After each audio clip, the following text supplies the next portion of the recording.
Comment est-ce que je pourrais résumer? La peur peut être une émotion trompeuse. Ce qui de loin peut sembler effrayant ne l'est pas forcément quand on s'en rapproche. Nous avons souvent peur de ce que nous sommes conditionnés à craindre. Les gens derrière les masques, les endroits inconnus et sombres. Fais gaffe, on ne doit voir que moi et le conteneur dans le cadre. A priori, ma mission était loin d'être compliquée. Décrire le Darknet en 3500 mots.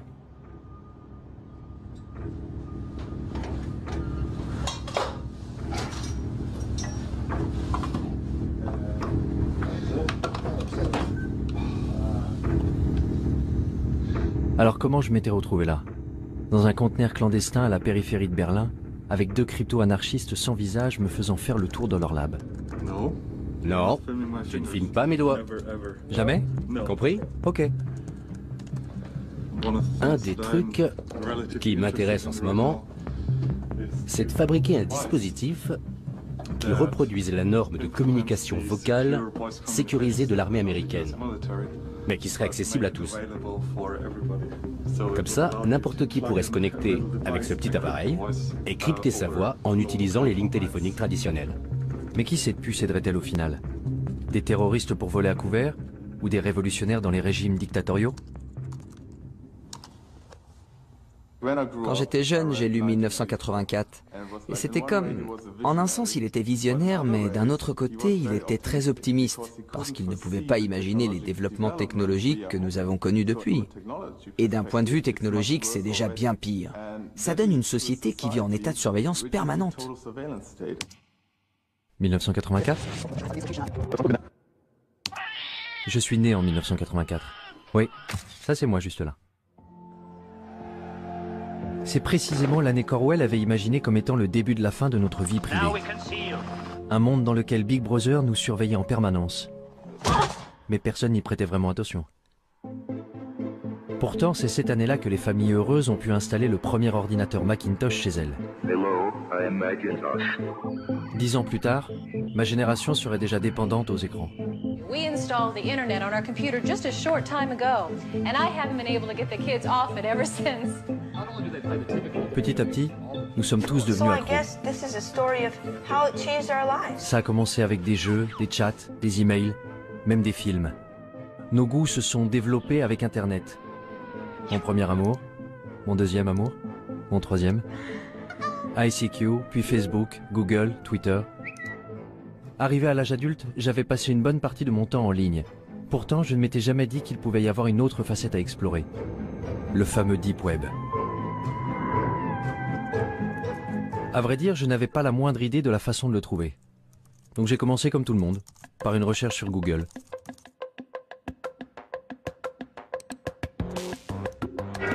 What lurks beneath the surface of the internet? The deep web.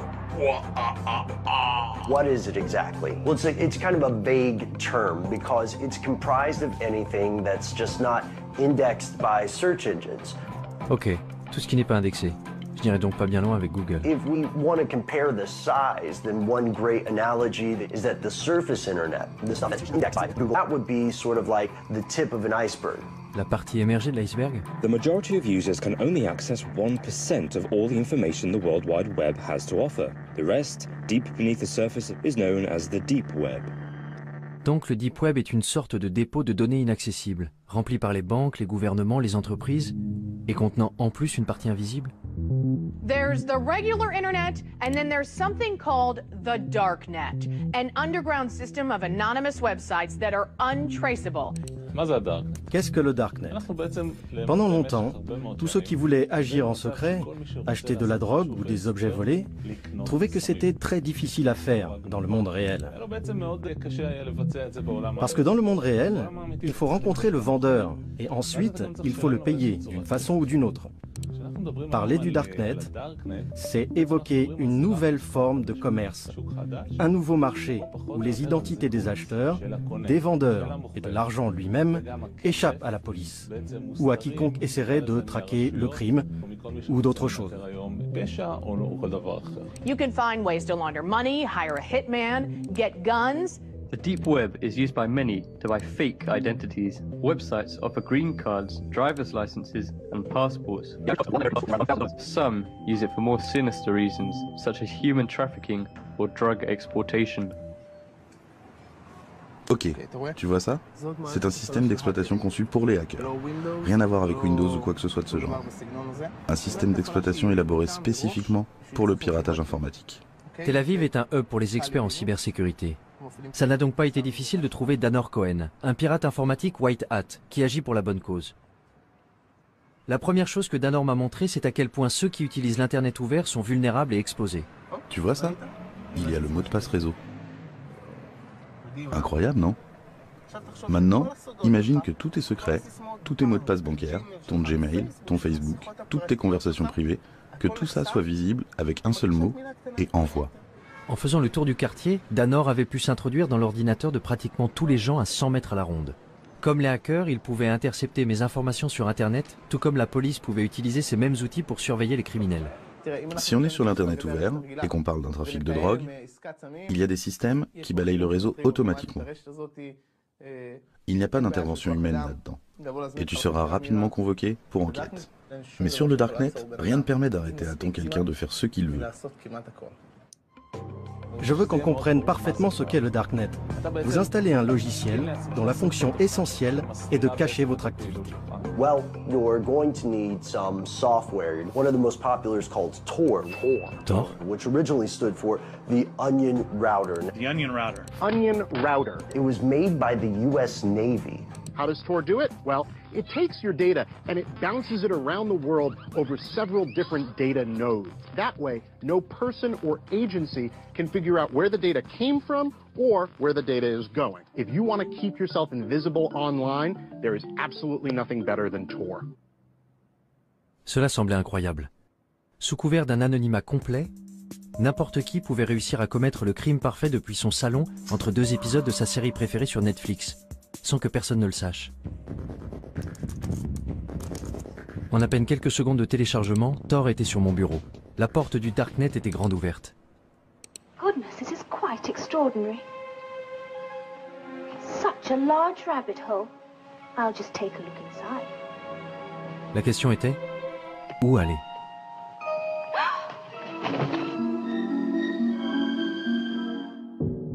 Mon premier arrêt a été le wiki caché. Ce n'était pas vraiment différent d'une page Wikipédia classique, seul le contenu était un peu plus... enfin, je sais pas, voyez vous-même. Des drogues, beaucoup de drogues. De l'herbe, de la cocaïne, de l'héroïne, de la méthamphétamine en cristaux. L'anonymat est quelque chose de très difficile et de rare à obtenir. Et pour cela, Tor est ce qu'il y a de mieux. Si je devais faire quelque chose d'illégal, j'utiliserais Tor pour le faire. Et la liste s'allonge avec des tueurs à gages, des offres pour éliminer des hommes politiques. 58 000 € pour tuer un journaliste? Comment? C'est tout ce que je vaux? Les portes sont grandes ouvertes. Rien ne peut vous arrêter. Il n'y a pas de loi, pas d'ordre, pas de justice, rien. C'est pour ça que Tor est dangereux. Très dangereux. Les drogues et les armes n'étaient pourtant que la surface du Darknet. Il y avait de nombreux groupes et forums communautaires pour satisfaire les désirs les plus sombres de l'humanité. Les néo-nazis y avaient évidemment fait leur place. Ensuite, il y avait ceux qui donnaient dans la torture animale, les 10 principales raisons de tuer un gosse, mon Dieu, de la pédophilie. L'endroit le plus bizarre que j'ai trouvé, ça doit être le Cannibal Café, au service de l'humanité. Ah ouais? Vraiment? Je peux vous raconter des réunions avec des officiers de police où ils s'arrachaient les cheveux. On ne sait pas quoi faire avec ce truc. C'est un cauchemar. Un Sodome et Gomorrhe virtuel moderne. Ça ressemblait vraiment à un cauchemar. Si les règles du jeu changeaient, comment faisait la police pour rattraper son retard? Et avait-elle au moins une chance de pouvoir le rattraper? Ça tourne? Je peux commencer? Je suis curieux de savoir comment le Darknet a changé l'apparence du crime. Le visage du crime a changé. Aujourd'hui, on voit que le crime passe de plus en plus du monde physique au monde en ligne. Pourquoi? Tout simplement parce que les gens ont tendance à croire que dans le monde en ligne, ils sont plus anonymes et peuvent commettre des crimes sans se faire prendre. Si vous allez sur le Darknet, et je suppose que vous l'avez fait, vous trouverez des gens qui cherchent à acheter X, Y ou Z, qui sont pour la plupart des choses dont la possession et la vente sont illégales. Ça peut être des drogues, des armes, de la pédopornographie, des logiciels malveillants ou encore certains services, à commencer par les virus informatiques, les hackers alloués et ainsi de suite, jusqu'au meurtre. La liste des cybermenaces s'est allongée tant et plus. Mais je me demandais, est-ce que cacher son identité en ligne est un crime en soi? Concernant cette question de l'anonymat, vous considérez que c'est quelque chose de mal, quelque chose de bien, ou ça vous est égal? Vous savez, notre travail consiste à faire respecter la loi. En Israël, le travail qui consiste à établir les normes sociales est du ressort des législateurs. Je ne pense pas que ce soit à moi de dire si une personne doit pouvoir être anonyme.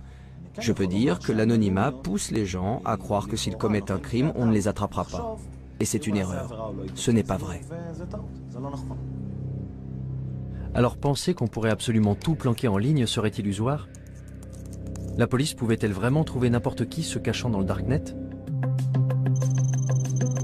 Il m'a fallu poser un certain nombre de questions intrusives et embarrassantes avant que je trouve quelqu'un de ce monde numérique souterrain qui accepte de me rencontrer en personne. Mais où se rencontrer dans la vraie vie? J'avais peut-être vu trop de films, mais un entrepôt abandonné me semblait approprié. Je suis quelqu'un de très normatif, c'est vrai. J'ai même l'âge d'être grand-mère. Le fait que ce soit sombre et tout ce qu'ils disent à propos de la pornographie et des drogues, mais au final, c'est juste un moyen. C'est un marché comme un autre, un marché noir, mais c'est juste un moyen. Je vois ça comme quelque chose de très positif, tant que vous restez fidèle à vos principes. Vous ne me verrez pas chercher de la pornographie ou des sites de paris en ligne, parce que ça ne m'intéresse pas. En revanche, des tueurs à gages, peut-être. J'étais furieuse de ne pas pouvoir acheter là où je voulais un produit que je voulais. J'ai fait une recherche sur Internet et j'ai appris l'existence du navigateur Tor. J'y suis allée et j'ai vu par moi-même. C'est un monde fascinant. C'est une poudre qu'on utilise pour faire du hash soi-même. Beaucoup de gens le font. De la cocaïne? De la cocaïne aussi. Les médecins prescrivent bien de la Ritaline. Pourquoi commander de la cocaïne illégalement? C'est ce qui vous met en colère? Il n'y a pas de raison d'être en colère, c'est une vitrine. Ils ne font que montrer leurs marchandises. Et bien sûr, Shoshi n'était pas du tout telle que je l'avais imaginée. Elle ressemblait plus aux amis de ma mère qu'à quelqu'un qui utilisait le Darknet. Allez, ça ne vous fait quand même pas un peu peur? Ce n'est pas effrayant. Ce qui est effrayant, c'est ce que vous en faites. Vous pouvez faire de mauvaises choses avec, c'est vrai, mais le Darknet en tant que tel n'est pas effrayant. J'ai tendance à être méfiant vis-à-vis des gens qui me disent qu'il n'y a rien à craindre. Le Darknet n'était-il pas vraiment qu'un marché noir équivalent à eBay? La technologie a toujours eu un double visage, selon l'usage que l'on en fait. Prenez l'imprimante 3D par exemple. Fais descendre l'arme. Roy Cezana en a utilisé une pour imprimer en 3D un revolver dont il avait téléchargé le modèle sur le Darknet. Puis il est entré en douce dans un rassemblement universitaire où il y avait les hommes politiques les plus importants d'Israël. Il a dit que le plus drôle dans tout ça, c'est que tout le monde était debout autour et regardait. Le côté spectaculaire, c'est cette fabrication rapide et personnalisée. C'est ce qu'on appelle le rapid manufacturing en anglais. Autrefois, la production ne pouvait se faire que dans des usines géantes valant des millions de dollars. Aujourd'hui, n'importe qui peut avoir ces machines à la maison. Une imprimante 3D qui peut servir à imprimer un revolver. Les gens ont ça chez eux. Mais ce n'est pas donné à tout le monde d'imprimer une arme à feu aussi facilement. Il faut télécharger le plan quelque part. Et d'où vient le plan? Il vient du Darknet.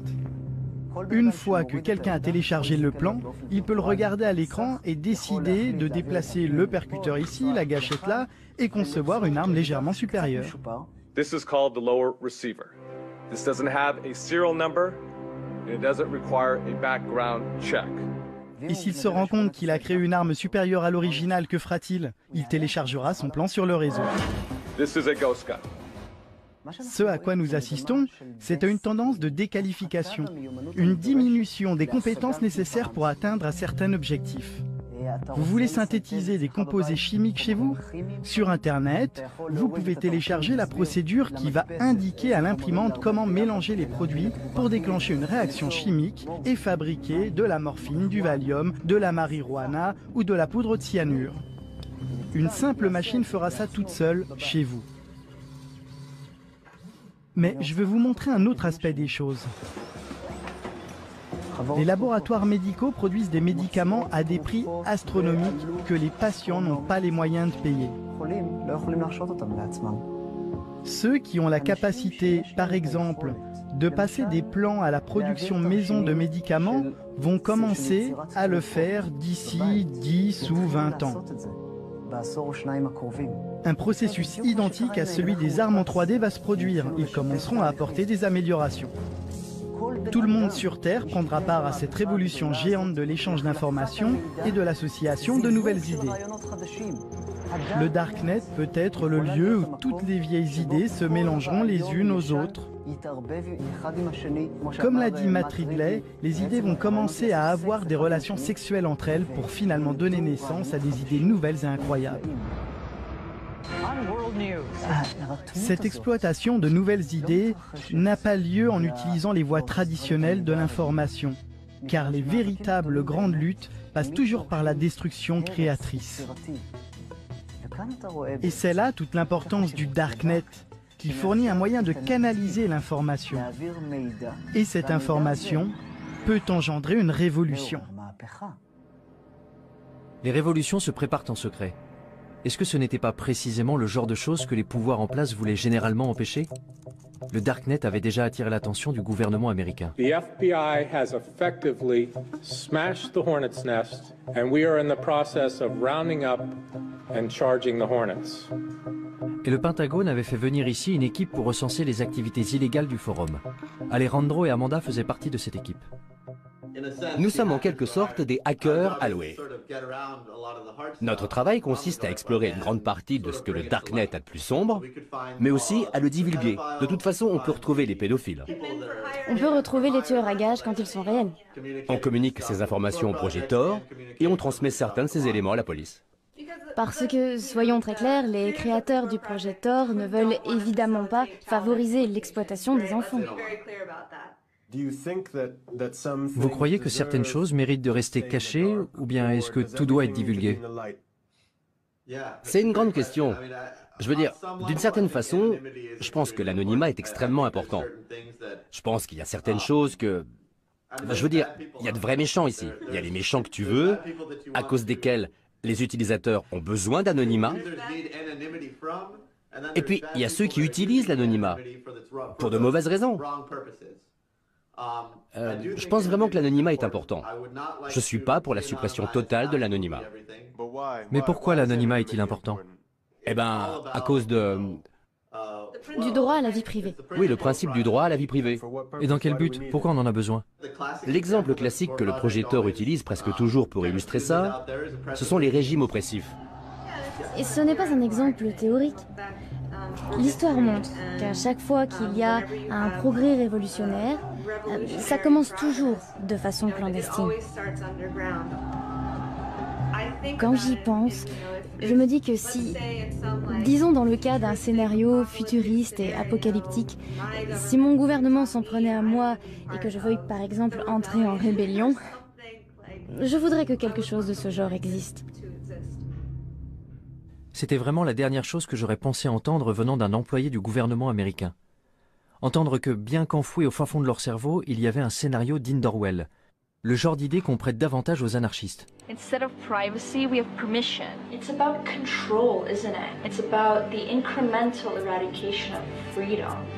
C'est Julia Touriansky, une propagandiste anti-étatique autoproclamée. Don't police me. Statism is death. Mon Dieu. Join me in my love affair with freedom. Vie privée, contrôle, liberté. This is Anarchast. C'étaient les maîtres mots d'un petit groupe qui militait pour de nouvelles alternatives face à un système défaillant. Les gens ont très facilement peur de la nouveauté. Et ça, ce sont des idées nouvelles. Hacker, anarchiste, darknet, des mots qui sonnent louches. Voici les crypto-anarchistes, la branche d'un petit groupe de technophiles qui s'est constitué au tout début d'Internet, les cypherpunks, où cypher signifie chiffrement. What is a cypherpunk? What do you guys stand for? Cypherpunks are cryptography activists. We believe in personal privacy for everybody. Ce sont les cypherpunks qui ont été à l'origine de la toute première version d'un darknet, ce qu'ils avaient appelé le blacknet. Americans are not prepared to face the fact that they're living in an electronic police state. Si quelqu'un pouvait compléter mes informations sur le darknet, c'était forcément eux. Tous étaient rassemblés à l'Institut de crypto-anarchie dans le centre de Prague.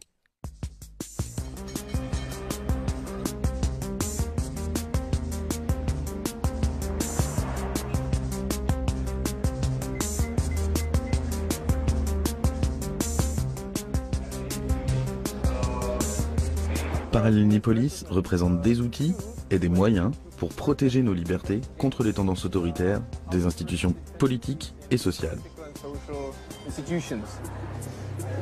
Désolé, c'est vraiment privé. Vous ne pouvez pas prendre ces personnes en photo, ok? Pénétré dans le congrès des hackers à Parallelnipolis, je ne savais absolument pas dans quoi j'étais sur le point de m'engager. J'étais même tellement incertain que j'avais fait le tour du pâté de maison avant de me décider à entrer. Et quand j'avais finalement pu trouver quelques participants pour parler devant la caméra, ce n'était pas sans condition. C'est bon? Super. On entre? Bon, quand vous serez prêt, vous pourrez vous asseoir. Pourquoi ce masque? Pourquoi ce déguisement? Eh bien, je pense qu'aujourd'hui, il est très important de protéger sa vie privée. Et vous savez, il y a beaucoup de reconnaissance faciale dehors. On vit à une époque où les algorithmes informatiques automatiques recherchent les visages dans tous les médias. Et je ne veux vraiment pas que mon visage me suive partout où je suis. Si tu veux me rencontrer, si tu veux me voir, viens me voir en personne. Les médias, c'est pas mon truc. Alors comment est-ce que tu parles de toi? Quelle est ton identité? Eh bien, dans le contexte d'aujourd'hui, appelle-moi Smuggler. Et ta mère, comment t'appelle-t-elle? Ça, je ne te le dirai pas. Demande à ma mère. Fondamentalement, la raison pour laquelle nous voulons le respect de la vie privée, c'est parce que cela permet une action humaine libre, conforme à notre propre volonté. L'homme se développe quand il utilise son propre esprit et fait ses propres choix, bons ou mauvais, et qu'il en assume les conséquences. Voilà comment on grandit. Tu dois être capable de te planter sans te faire démolir. Mais quand quelqu'un te surveille, quand tu dois avoir peur, si tu dois baisser la voix pour parler de certaines choses, tu empêches le développement de l'homme, l'évolution de l'homme. Je pense que de nos jours, il y a une forme de totalitarisme beaucoup plus subtile. Dehors, tu as toutes ces libertés. Tu peux porter ce que tu veux, tu peux faire ce que tu veux, tu peux être gay. Tout va bien, parce que tu sais, nous sommes des gens libres. Dans les systèmes totalitaires précédents, le fait de ne pas être libre était beaucoup plus clair pour les gens. Maintenant, c'est genre, tu es ce consommateur heureux qui peut regarder tous les films sur Netflix, mais dès que tu essaies vraiment de pousser un petit peu pour changer le système, tu te fais attaquer. Et tout le monde te dit « Ouais, c'est quoi ton problème? Like-moi sur Facebook, c'est tout. » Quand on est assis face à l'ordinateur chez nous, on est dans un environnement qu'on associe a priori à la vie privée. Mais ce qu'on fait en réalité, c'est qu'on crie des choses sur tous les toits. Et en ne nous protégeant pas, on a tout simplement ouvert notre espace privé au monde entier. Et moi je dis, attention, ce que vous faites là, vous ne le feriez pas si vous compreniez vraiment ce que ça implique. Parce que vous ne faites ça pour rien d'autre dans votre vie. Je n'ai jamais été particulièrement soucieux de la vie privée. Quand j'ouvre une appli sur mon téléphone, je ne me demande pas vraiment où ces données vont finir. Facebook, Google, ce sont des systèmes de surveillance. À chaque fois que tu utilises un produit qui est gratuit, il faut bien que l'entreprise paie ses salariés. Ce qui signifie que tu n'es pas vraiment le client puisque tu ne payes rien. Ça veut donc dire que le produit, c'est toi. Je ne vais pas arrêter d'utiliser Facebook. Je ne vais pas arrêter d'utiliser Google. Pas tant qu'ils ne se mettent pas à pourchasser les gens et à les tuer. L'idée que les gens de ma génération arrêtent soudain d'utiliser un média social semblait un peu folle. Et grosso modo, mes amis étaient de mon avis. Je veux dire, c'est nul que tu ne puisses pas dire tout ce que tu as envie de dire. Je pense que j'ai admis l'idée que j'étais surveillée. Je ne fais rien d'illégal. Pas sur Internet. Si je n'ai rien à cacher, pourquoi est-ce que je devrais avoir peur? Je me demande si j'ai quelque chose à cacher. Ta vie privée n'est pas violée au moment où quelqu'un prend tes photos et les met en ligne. Ce n'est pas là qu'il y a violation de ta vie privée. Il y a violation de ta vie privée quand quelqu'un veut tes photos et les stocke. C'est à ce moment précis qu'il y a violation. Quelqu'un qui prend tes données et qui les stocke. Parce qu'il pourrait avoir envie de les utiliser. Et c'est cette menace du pourrait que nous percevons tous inconsciemment. Tout le monde fait quelque chose de mal. Peut-être que tu trompes ta femme, ou que tu étais ivre à cette fête, et tu as gardé cette photo ridicule de toi. Et ensuite, ils peuvent utiliser cette information pour appliquer une loi qu'ils n'appliquaient même pas avant. Ou alors tout simplement pour te faire chanter publiquement. Quand tu es dans un état où tu n'as pas d'intimité, où tu n'as pas d'anonymat, tu es toujours inquiet à l'idée que quelqu'un te surveille.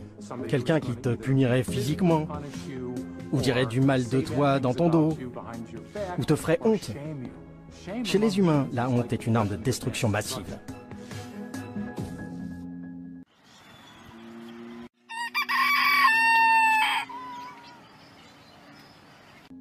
Alors que devons-nous faire pour préserver notre liberté? Porter des masques? Pendant tout ce défilé de mode imprimé en 3D, je n'arrêtais pas de penser à quel point il était paradoxal de croire qu'on ne pouvait être libre qu'en se cachant. Particulièrement en Occident, où nous sommes tellement habitués à tout exposer. J'étais au Caire au moment du printemps arabe, en même temps que Shira Frankel, qui écrivait sur les événements dramatiques qui s'y déroulaient. Désormais, elle écrit pour BuzzFeed des articles sur les technologies de cryptage comme Tor. En Occident, on croit que le Darknet est noir et diabolique et malveillant, alors qu'ailleurs dans le monde, on ne l'appelle pas le Darknet. On ne le voit pas comme un terreau diabolique. On considère que c'est un lieu pour échanger l'information librement et en toute sécurité. J'ai rencontré des militants LGBT dans certains pays d'Afrique et du Moyen-Orient qui considèrent que c'est un des seuls refuges qui leur reste. Et quand je leur dis qu'aux États-Unis nous l'appelons le Darknet, que c'est comme ça que nos hommes politiques l'appellent, ils rient et ils trouvent que c'est absurde. Ils disent « mais c'est là où nous sommes en sécurité, c'est là que nous pouvons parler, c'est là que je peux être moi-même en sécurité ». Il y a donc de grandes parties du monde où le simple fait d'être connecté suffit à vous faire arrêter. Alors pour ces gens qui savent qu'ils ne sont pas en sécurité en ligne, qu'ils ne sont pas en sécurité, ne serait-ce que pour envoyer des emails ou faire partie de comptes Facebook, les technologies cryptées peuvent effectivement être une bouée de sauvetage. Je pouvais comprendre cette nécessité du Darknet pour ceux qui vivent sous un régime dictatorial. Mais la liberté est un des fondements des sociétés démocratiques, non ? Aujourd'hui, nous sommes à la croisée des chemins entre deux systèmes gouvernementaux en compétition. D'un côté, celui dans lequel Big Brother contrôle la vie de ses citoyens, et de l'autre côté, la domination des masses. Le gouvernement tente de se sécuriser et de sécuriser ses citoyens. Pour cela, il doit arrêter la menace que représentent les loups solitaires, les terroristes. Ceux qui voudraient faire tomber le gouvernement par la force. Et parfois aussi, ceux qui veulent le faire tomber sans faire usage de la force. Le peuple exige la justice sociale. La question qui se pose est, comment le gouvernement peut-il empêcher l'action des terroristes et des criminels sans nuire à la liberté d'expression? Et il n'y a toujours pas de réponse satisfaisante à cette question. Que feriez-vous si votre devoir était de protéger votre population et que vous voyez une énorme menace? Vous deviendriez hystérique et vous commenceriez à surveiller absolument tout le monde. Parce qu'un seul terroriste qui vous glisserait entre les doigts représenterait un tel danger que vous ne pourriez tout simplement pas prendre le risque de commettre une seule erreur. S'il suffisait d'un terroriste pour nous rendre hystériques, alors 19 d'entre eux répartis dans 4 avions avaient suffi à mettre le feu au monde entier. Dans les mois qui avaient suivi le 11 septembre, le Congrès américain avait adopté le Patriot Act et la NSA avait mis en place les programmes de surveillance massive qu'elle souhaitait faire adopter depuis des années. I take the threat of terrorism seriously, and I think we all do. Il allait falloir plus d'une décennie avant que Snowden révèle que la NSA ne s'était pas contentée de surveiller les terroristes. Elle avait également espionné des millions d'Américains innocents. I think it's really disingenuous for the government to justify programs that have never been shown to keep us safe, but cost us liberties and freedoms that we don't need to give up. Quand je suis revenue aux États-Unis et que je parlais aux gens des fichiers Snowden, beaucoup d'entre eux haussaient plus ou moins les épaules en disant « Et alors, qu'est-ce que tu crois? Bien sûr que le gouvernement fait ça, bien sûr que le gouvernement nous surveille de telle et telle façon. » Et là, j'ai trouvé que c'était intéressant.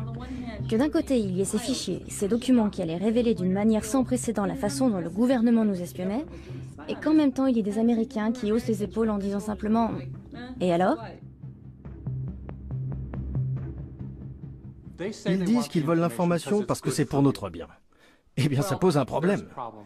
D'abord, parce qu'ils recueillent et récupèrent absolument tout ce qu'ils peuvent, uniquement parce qu'ils en ont le pouvoir, et aussi parce que, pour être honnête, si vous êtes au gouvernement, si vous faites ce genre de travail, il y a de grandes chances pour que vous ayez une sorte de tendance obsessionnelle au contrôle, psychologiquement parlant. Ils aiment contrôler. Ils ne veulent rien laisser au hasard.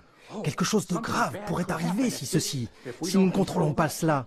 Sauf que quelque chose de grave peut toujours arriver. Mais si on va par là, c'est sans fin. On peut voir dans les notes internes de la NSA que le gouvernement des États-Unis et la NSA avaient commencé à faire circuler des documents dans lesquels ils enseignaient à leurs agents les failles non pas des terroristes, mais de prédicateurs musulmans. Lorsque le gouvernement commence à lister les failles de prédicateurs musulmans, on désigne un et dit « lui, il regarde des pornos en ligne ». Tout à coup, le gouvernement a le pouvoir, juste comme ça, de détruire la réputation et la crédibilité de toute personne dont il n'approuve pas le message. I have a dream that one day this nation will rise up. Peut-être, je dis bien peut-être, que même pour les plus grands prédicateurs, comme Martin Luther King, qui entre parenthèses trompait sa femme à gauche et à droite et fumait de l'herbe, ce qu'il essayait de cacher, peut-être que ce serait pareil, et que s'il était vivant aujourd'hui et s'apprêtait à fonder le même mouvement pour donner des droits aux Noirs en Amérique, le gouvernement pourrait l'en empêcher très facilement. Et s'il est possible de faire ça à n'importe qui, jusqu'où cela peut-il conduire l'État? Quand les voix opposantes sont plus entendues? Quand il n'y a pas de véritable démocratie pour pouvoir forcer le gouvernement à changer de cap et à choisir une direction plus stable? Cela augure des temps obscurs. Si c'était le cas, où le prochain Martin Luther King pourrait-il alors diffuser son message? Pour les crypto-anarchistes réunis à Prague, la réponse était claire. Dans des endroits comme le Darknet. Mais pour eux, la diffusion du message n'était que la première étape. L'étape suivante consistait à construire des systèmes pour remplacer entièrement ceux du gouvernement. Les crypto-anarchistes sont des anarchistes qui croient en l'utilisation de la cryptographie pour créer une zone libre, une terra nova, un territoire libre entouré de murs de cryptographie. Grâce à la cryptographie, ils peuvent discuter, utiliser des monnaies cryptographiques et créer, dans une très large mesure, un monde séparé dans lequel ils peuvent évoluer. Mais comment ce monde séparé pourrait-il bien fonctionner si nous sommes complètement dépendants de l'État? Ce que l'État crée, c'est un amas de bureaucratie, des tâches dénuées de sens que l'on doit faire chaque jour, comme aller au bureau et subir toutes ces taxations. Mais l'État répond également à des nécessités premières, comme la sûreté, la sécurité, les routes et tout le reste. Cependant, toutes ces choses peuvent être fournies par le secteur privé au moyen d'outils décentralisés.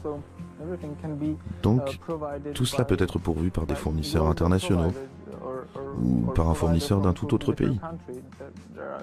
Les frontières n'ont plus aucun sens dans cet environnement.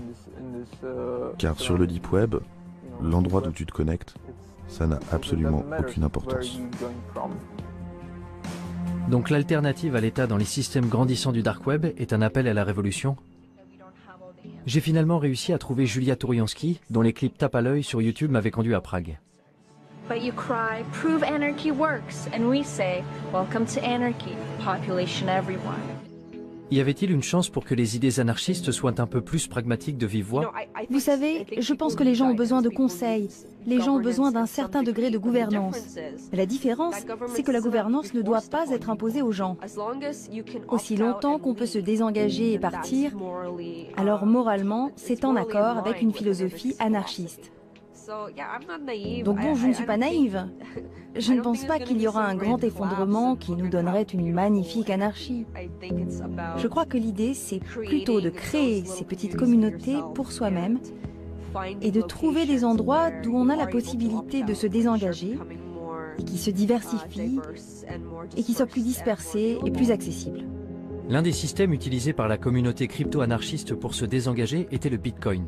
Une crypto-monnaie permettant d'effectuer des transactions en ligne de manière anonyme et qui avait déjà fait les manchettes des journaux du monde entier.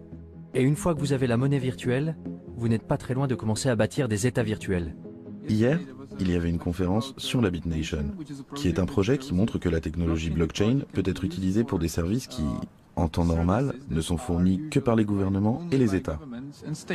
BitNation is creating a new world where thousands or millions of nations actually compete for customers by offering better services. It's a world where everyone can choose.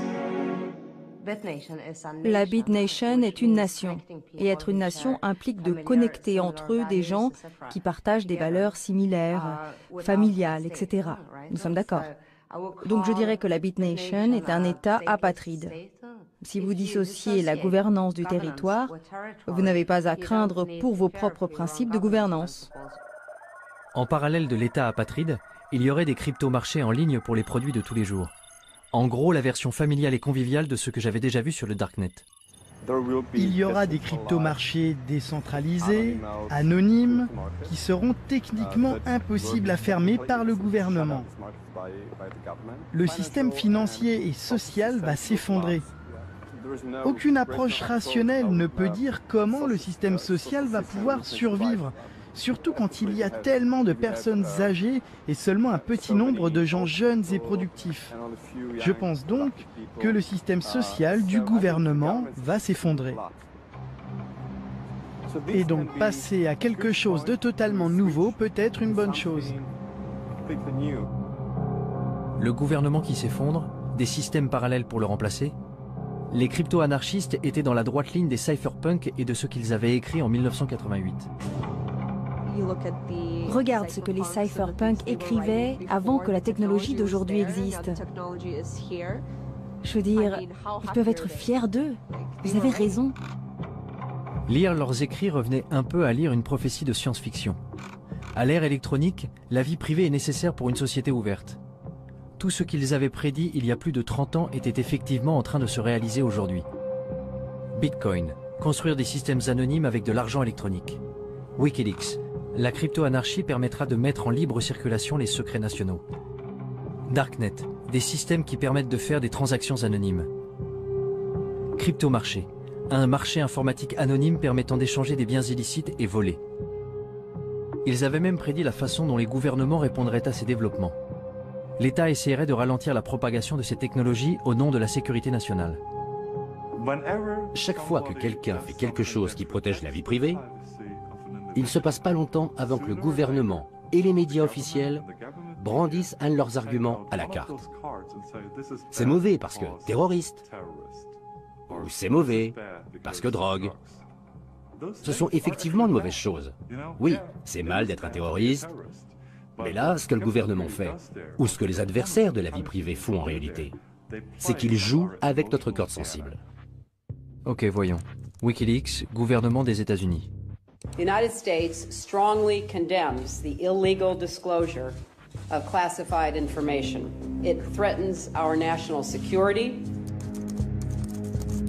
If this becomes a standard currency, it could radically and dramatically transform the role of central banks. A few years ago, we learned of an underground website called Silk Road. Our push for increased funding aimed at fighting cyber drug dealers. Silk Road a été associé au Darknet, jusqu'à ce que le gouvernement américain le ferme. C'était le marché le plus important du genre, avec des mouvements atteignant 1,2 milliard de dollars en produits, essentiellement de la drogue. The biggest criminal trial in the history of the internet is over this morning. The mastermind of the Silk Road website was sentenced to life in prison without parole. Pour presque tous ceux que j'ai rencontrés à Prague, Ross Ulbricht n'avait rien d'un baron de la drogue. Il avait plutôt été la victime la plus visible des efforts du gouvernement pour éliminer les cryptomarchés du Darknet en faisant de lui un exemple. Si on prend l'histoire des cypherpunks, de la crypto-anarchie, c'est en fait l'un des premiers exemples dans le monde réel d'une contre-économie opérationnelle. Et ça a été un énorme succès. Vous aviez le marché Darknet, vous aviez une certaine forme d'anonymisation, vous aviez une certaine forme de monnaie numérique anonyme, et c'est devenu très important, très vite. Et c'est essentiellement à cela que tient le pouvoir explosif de quelque chose comme Silk Road.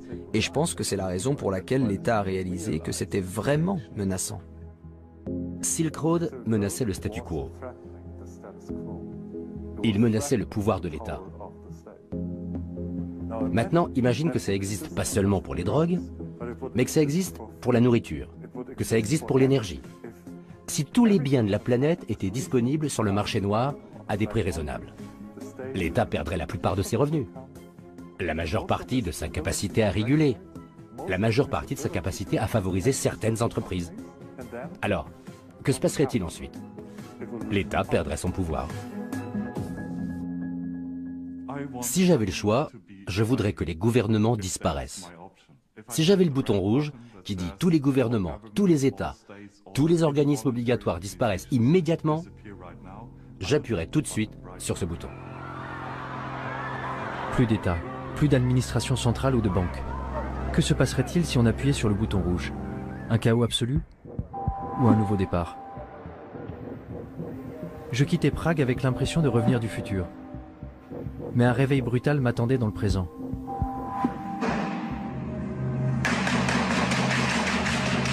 Deux attentats à Paris, un aux États-Unis, un avion abattu en Égypte. N'avions-nous pas effectivement besoin de protection plus forte vis-à-vis de ces gens, même au prix du sacrifice d'un peu de confidentialité? You can't have 100% security and also then have 100% privacy and zero inconvenience. We're going to have to make some choices. J'étais à Washington il y a quelques mois et j'ai parlé à de nombreux hommes politiques. C'était juste après les horribles attentats de Paris et juste avant l'attaque terroriste de San Bernardino en Californie. Et de nombreux hommes politiques disaient « C'est de la faute du Darknet, c'est de la faute de Tor et c'est de la faute des technologies de cryptage ». Cette semaine-là, il y a eu de nombreux reportages dans la presse sur la façon dont les terroristes impliqués à Paris avaient communiqué entre eux et avec les dirigeants d'ISIS, en Iran ou en Syrie, par l'intermédiaire de Tor. The dark web. The US believes ISIS and others are now using the most covert part of the online world to recruit fighters, share intelligence, and potentially plan real-world attacks. Et dans les semaines qui ont suivi, il s'est avéré que non seulement ils n'avaient pas utilisé la technologie cryptée, mais qu'ils avaient même échangé des SMS entre eux. Je pense que pour les hommes politiques, rejeter la faute sur le dark web est vraiment un moyen facile pour se laver les mains d'un échec des services de renseignement. Pourquoi dire « nous avons raté un SMS » ? Pourquoi dire « nous avons raté un coup de fil » quand on peut dire « non, non, tout ça s'est passé sur le dark web, nous n'avions aucune chance de connaître les horreurs qui allaient se passer ». C'est un joker pour dire « nous n'avons rien raté ». C'est facile de prendre le Darknet comme bouc émissaire, de dire que s'il n'existait pas, nos vies seraient plus sûres, mieux protégées. Mais le Darknet a toujours existé sous une forme ou une autre. Je vais vous parler de la première fois où je suis entré sur le Darknet. J'avais 4 ans, et à chaque fois que mes parents ne voulaient pas que je comprenne quelque chose, ils parlaient en yiddish. Le yiddish était leur Darknet à eux. À l'âge de 4 ans, je vivais dans 2 réseaux parallèles. Dans le réseau ouvert, en hébreu, et dans le réseau en yiddish, où je pouvais sentir les émotions, voir les regards, et sentir la colère, entre autres, mais pour moi, tout était crypté. Alors le Darknet n'est pas seulement un lieu, il correspond à un besoin fondamental que nous avons tous. Get ready to amazing revolutions in what is to be human. Selon Yanky Margalit, un évangéliste pour le mouvement pour concilier l'homme et l'évolution, notre façon de penser avait besoin d'un reset. Le Darknet est un endroit très intéressant. Les gens qui maintiennent le Darknet, ceux qui le construisent, les idéalistes qui en assurent le fonctionnement, sont le genre de personnes qui croient très fortement au droit à la vie privée et à la capacité de le sauvegarder. Tout ce que je sais, c'est que notre combat pour une vie privée telle que nous l'avons connue est pathétique. C'est pathétique, parce que c'est un combat que nous avons perdu depuis bien longtemps.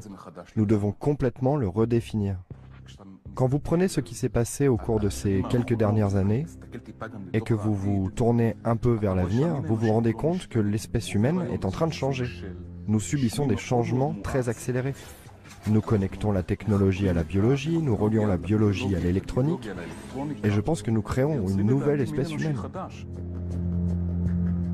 Nous créons une espèce humaine améliorée et plus connectée. Ce que nous faisons aussi, c'est que nous prenons des individus et que nous les connectons à quelque chose de plus grand qu'eux. Cela me rappelle le processus par lequel des cellules individuelles ont créé l'homme.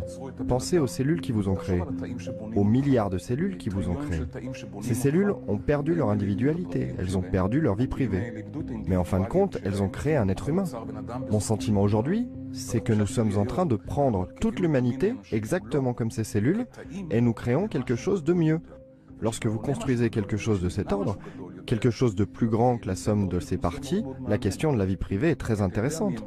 Parce que savez-vous quelles sont les cellules les plus intimes du corps humain? Les cellules cancéreuses. Ce serait donc ça? La vie privée ne serait pas vraiment morte? Elle présenterait des cellules cancéreuses? Peut-être? Avec le nombre de fous qui se baladent, l'ordre mondial semble trop fragile pour faire confiance à la vision des cypherpunks et des crypto-anarchistes. Particulièrement à ceux qui ne veulent pas montrer leur visage, non? Je m'apprêtais à terminer mon article, mais juste à ce moment-là, Smuggler sortit de l'ombre. Dans un chat IRC privé, il fit un sacré pas en avant pour un extrémiste de la vie privée. Il me dit que je devrais aller le voir.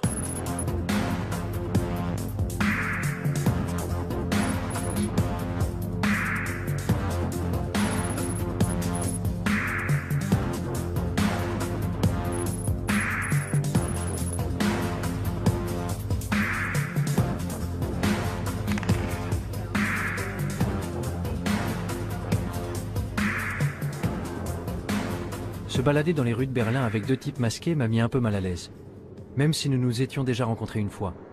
Je me demande ce que le chauffeur de taxi a bien pu penser. Réfléchis à ça. Psychologiquement, les raisons pour lesquelles tu étais nerveux et... Non mais regarde-toi. Mais la peur peut être une émotion trompeuse. De quoi était-je censé avoir peur au juste? Des cellules cancéreuses?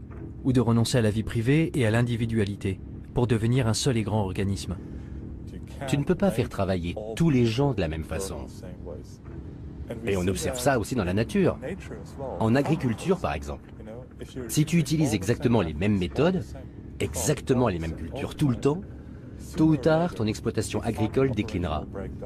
Parce que la réalité a besoin de la diversité pour se stabiliser. Coupe la caméra maintenant.